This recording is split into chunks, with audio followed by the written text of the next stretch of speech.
Okay, I'm going to show you some quick and cheap modifications you could do your Becker BK-2. Now, if you're like me and you subscribe to Hedgehog Leatherworks, you saw that if you were a subscriber, that he made for a limited run a Becker BK-2 sheath. It's basically kind of like the Tracker T2 sheath, just a slightly smaller, and the only thing he could put on there was a slot for a fire steel, and on the back he put a slot for an Allen wrench, so you could get at the cutouts in the tang and use that as a hidden, container in the handle. So I was gonna buy it. I was very excited for it. I was gonna get the advanced model, and I was gonna, show it off on blade forums. Well, he pulled the whammy and was gonna charge $260 for that. Now, yeah, that's awesome. That's an awesome sheath, but I'm not gonna spend $200 plus the cost of the knife. Not even getting the knife, just $260 just for a sheath for a $60 knife. I would have spent $180 if he was charging that for the advanced model. But I don't. I'll go and I'll make one. There's a video on YouTube.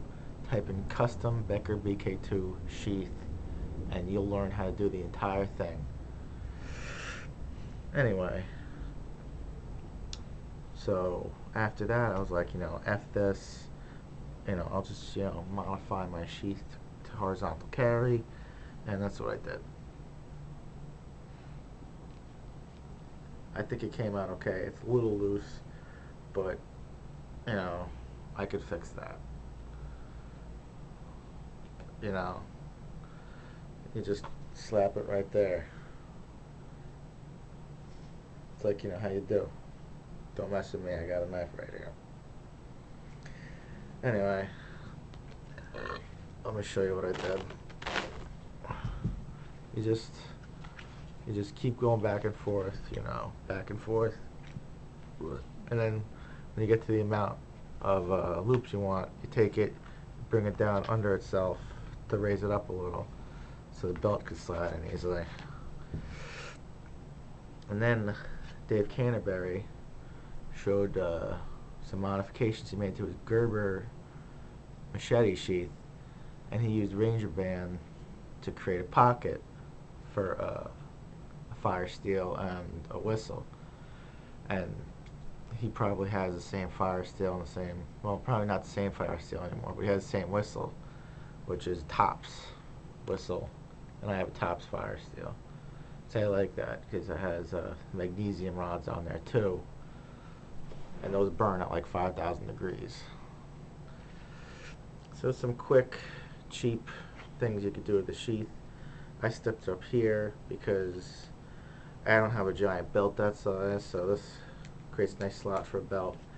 Hey, if it's too small, I could always take the stitches out. They're not very good stitches, so. And a quick little coolness factor you could bring to your sheath, your knife, is a little bit of red in the lettering.